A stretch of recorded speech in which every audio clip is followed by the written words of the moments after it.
തിരുവനന്തപുരത്തെ ഇൻസ്റ്റഗ്രാം ഇൻഫ്ലുവൻസറുടെ മരണത്തിൽ ആൺ സുഹൃത്ത് അറസ്റ്റിൽ. പെൺകുട്ടിയുടെ അമ്മയുടെ മൊഴി പ്രകാരമാണ് നെടുമങ്ങാട് സ്വദേശി ബിനോയിയെ പോക്സോ വകുപ്പ് ചുമത്തി അറസ്റ്റ് ചെയ്തത്. മരണകാരണം സൈബർ ആക്രമണമല്ലെന്നും ഉത്തരവാദി ആൺ സുഹൃത്ത് ആണെന്നും പെൺകുട്ടിയുടെ പിതാവ്.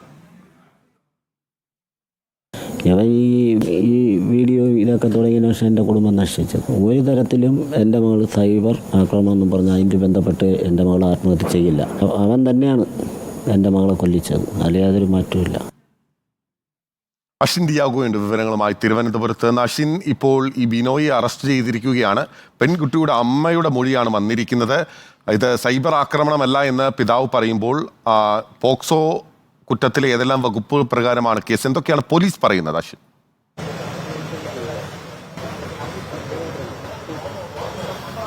ബിനില, ഇന്ന് രാവിലെ മുതൽ തന്നെ ഈ പെൺകുട്ടിയുടെ മുൻ സുഹൃത്തായ യുവാവിനെ, നെടുമങ്ങാട് സ്വദേശിയായ യുവാവിനെ പോലീസ് ചോദ്യം ചെയ്ത് വരികയായിരുന്നു. ഈ വിശദമായ ചോദ്യം ചെയ്യലിനൊടുവിലാണ് ഈ സുഹൃത്തിനെ, അതായത് നെടുമങ്ങാട് സ്വദേശിയായ ബിനോയ് എന്ന 21-കാരനെ പൂജപ്പുര പോലീസ് അറസ്റ്റ് ചെയ്തിട്ടുള്ളത്. അല്പസമയം മുമ്പ് ഈ പ്രതിയുമായി പോലീസ് വൈദ്യപരിശോധനയ്ക്ക് പൂർത്തിയാക്കി തിരിച്ച് പ്രതിയെ സ്റ്റേഷനിൽ ഹാജരാക്കിയിട്ടുണ്ട്. ഇദ്ദേഹത്തെ റിമാൻഡ് ചെയ്തിട്ടുണ്ട്. മാത്രമല്ല, ഈ മകളുടെ മരണത്തിന് കാരണം സൈബർ ആക്രമണമല്ല, മറിച്ച് ഈ ഒരു സുഹൃത്തിന്റെ അല്ലെങ്കിൽ ഈ സുഹൃത്തിൽ നിന്നുണ്ടായ മനോവിഷമമാണ് മകളെ ആത്മഹത്യയിലേക്ക് നയിച്ചത് എന്നാണ് പിതാവിന്റെ ആരോപണം.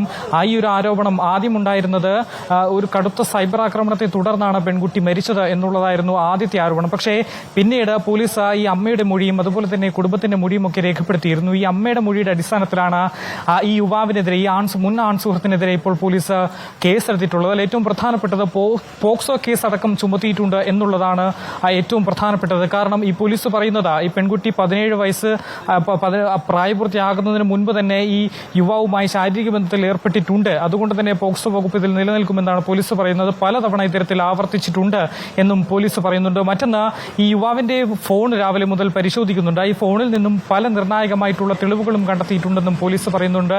ഈ കുട്ടിയുമായുള്ള ദൃശ്യങ്ങളടക്കം, മറ്റ് കുട്ടികളുമായിട്ടുള്ള ദൃശ്യങ്ങളടക്കം ഈ ഫോണിൽ നിന്നും പോലീസിന് കണ്ടെത്താനായിട്ടുണ്ട് എന്ന് പറയുന്നുണ്ട്. എന്തായാലും ഈ ഒരു വിഷയത്തിൽ പോക്സോ വകുപ്പ് ചുമത്തിയാണ് ഇയാളെ ഇപ്പോൾ അറസ്റ്റ് ചെയ്തിട്ടുള്ളത് എന്നുള്ളതാണ് ഏറ്റവും പ്രധാനം. ചുമത്തിയാണ് അറസ്റ്റ് ചെയ്തിരിക്കുന്നത്. അശ്വിനാണ് വിശദാംശങ്ങൾ നൽകിയത്.